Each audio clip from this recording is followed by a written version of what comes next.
Hey, I'm Joey. And I'm Dana. Welcome to Car Chats.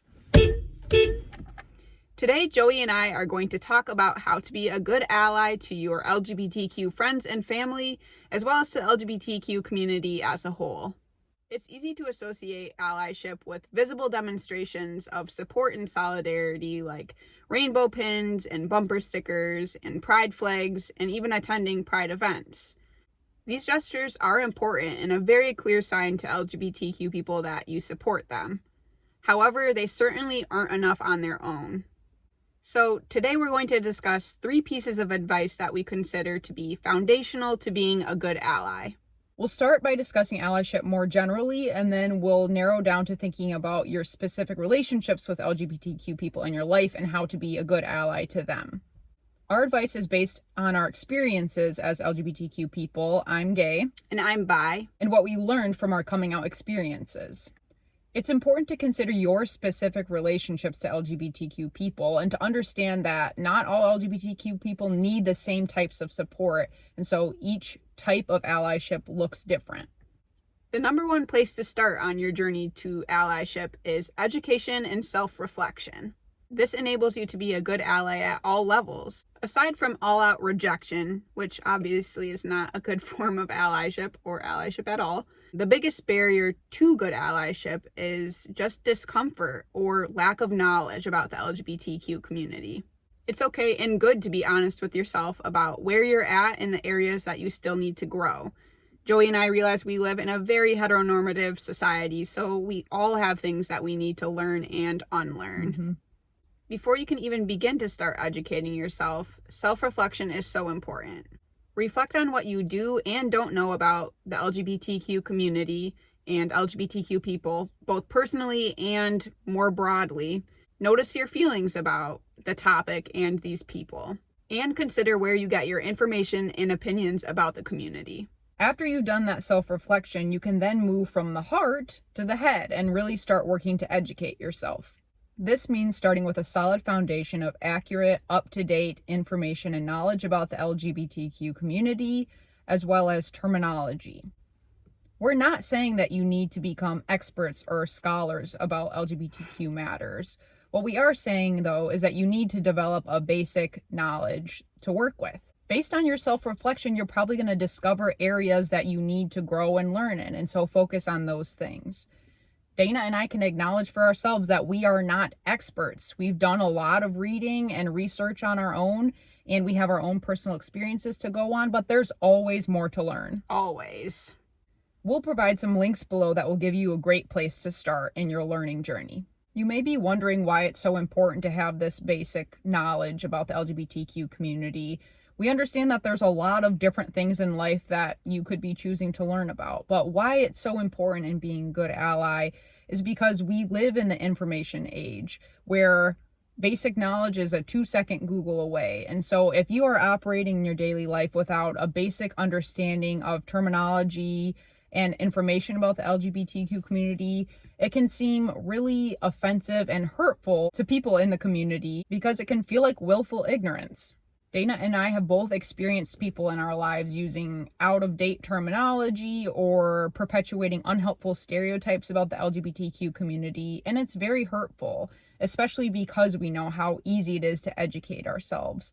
And so a small step in being a good ally is just learning that basic information so that you're using the most up-to-date terminology. The more you know, the more comfortable LGBTQ people will feel around you.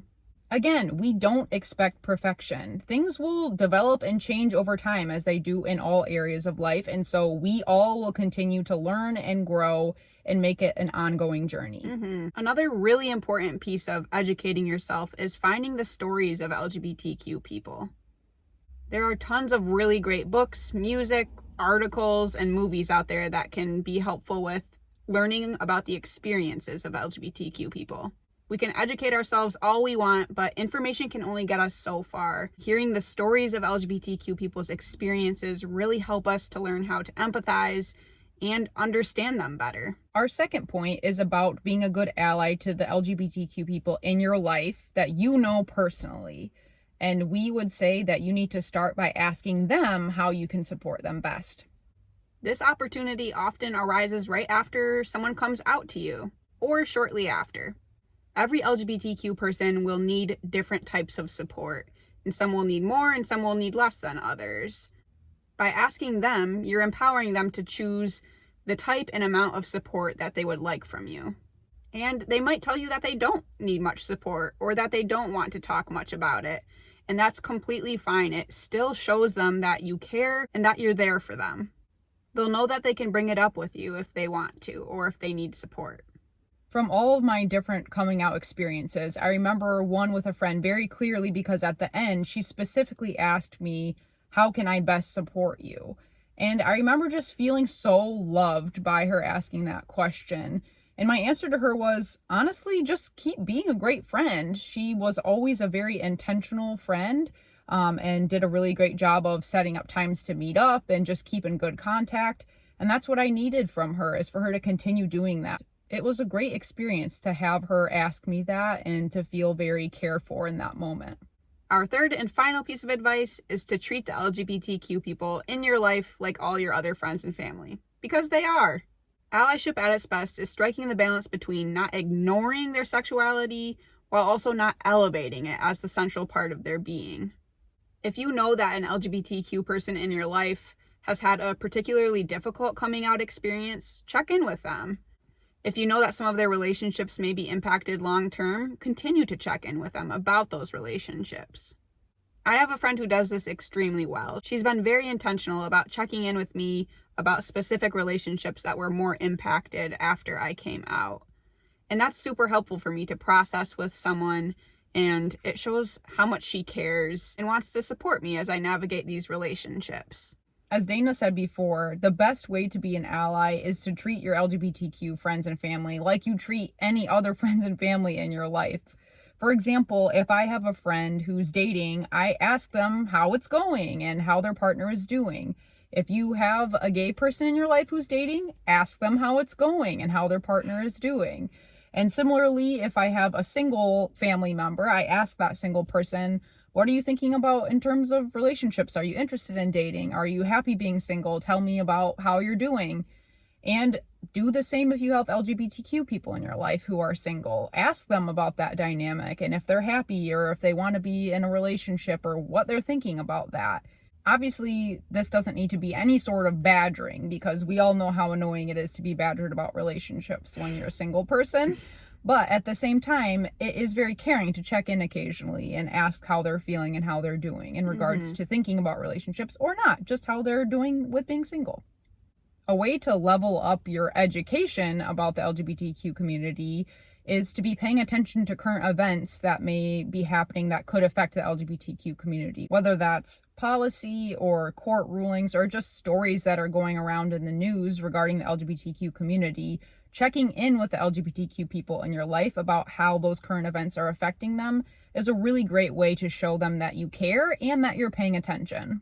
Today we discussed our 3 main ideas about allyship, but we know there are many more. We hope that this can be a solid foundation for you as you continue your allyship journey.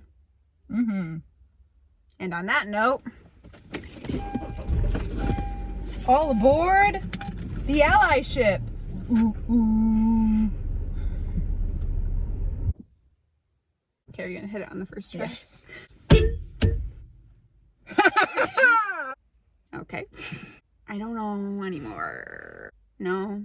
Why can't I say that word? This is ridiculous. Again, to start. Come on. Number 1. Oh. What? The LGBTQ. Yes. Q. No. No. Hi, Mom. Great. Perfect. Excellent.